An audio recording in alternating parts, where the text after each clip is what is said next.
각자의 분야에서 나 이분은 동료지만 내가 진짜 존경스럽다. 어떤 분이 있으실까요? 저는 편집 감독님 너무 존경해요. 제가 친절한 금자씨 때부터 쭉 함께 해온 네. 분이고요.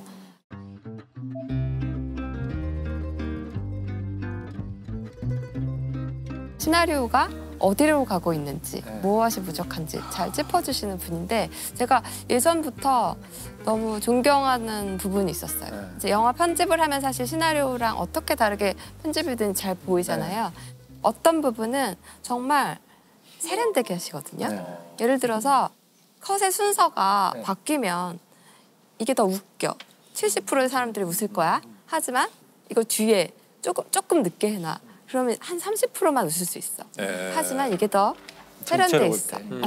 이 앞에 많이 웃었기 때문에 여기서는 40%만 웃어도 된다. 근데 저는 이런 가르침들이 경험에서밖에 나오는 거잖아요. 멋있다. 그런 것들이 너무 좋았어요. 그리고 이 똑같은 컷이라도 컷의 길이를 어느 정도 주느냐에 따라서 우리는 그렇죠. 되게 다르게 느낄 수 있거든요. 뒤에가 다 똑같다고 하더라도.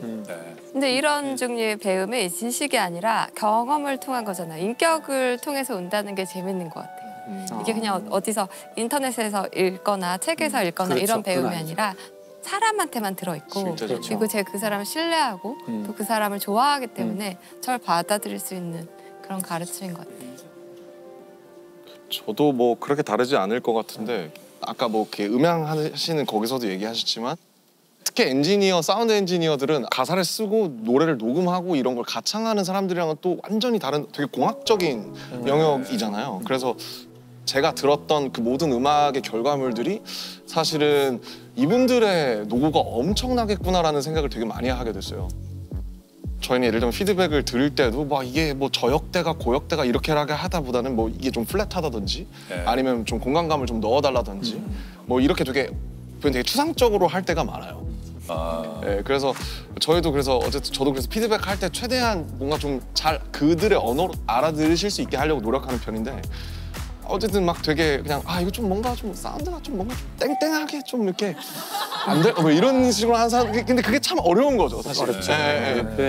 어떻게 좀 해봐라 이거 아니에요? 어떻게 좀 뭔가 좀 이렇게 막 샤하고 막 이렇게 땡 하다가 이렇게 팍 터지고 알지? 이렇게 하시는 분들도 있거든요. 근데 이제 사실은 어쨌든 뭔가 정확한 결과물을 얻어내려면 클라이언트로서도 좀 책임감을 가지는 분들도 많았으면 좋겠다라는 생각을. 그럼 교수님이 지금까지 쭉 얘기를 하신 이 조남수 박사님 옆에서 이제 동료로서 사실 우리 이런 분들이 옆에서 굉장히 든든하잖아요. 네. 실제로는 어떠셨는지 이 조남수 박사님을 보고. 굉장히 샤이해요. 어디 나서는 걸 좀 싫어하고. 샤이하시고. 정이 많고.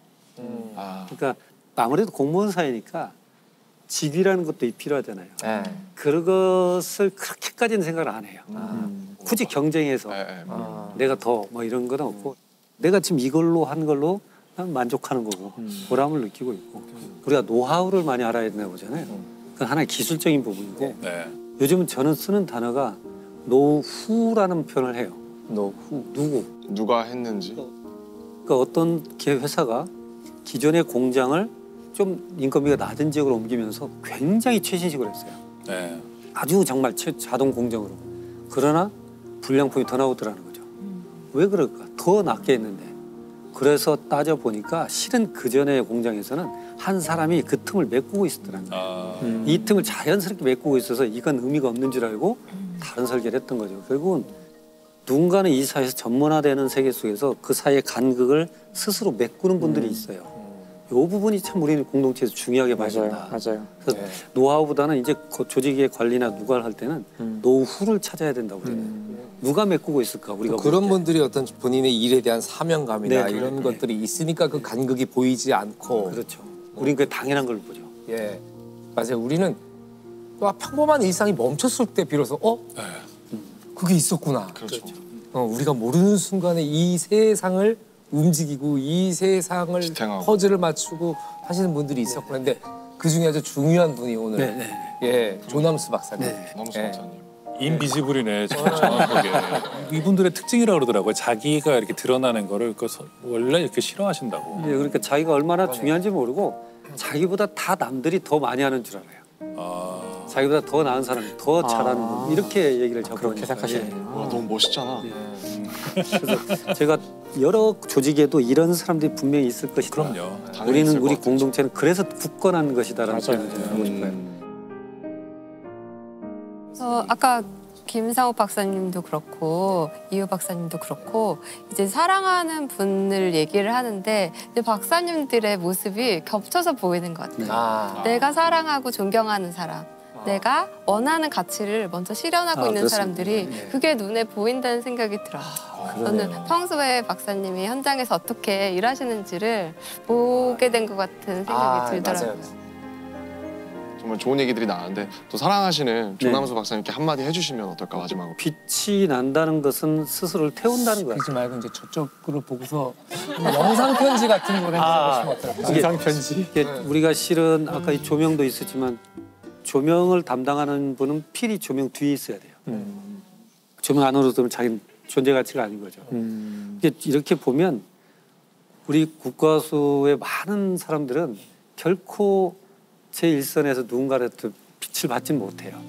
항상 그 뒤에 있죠. 그 사명으로 살고 있고요.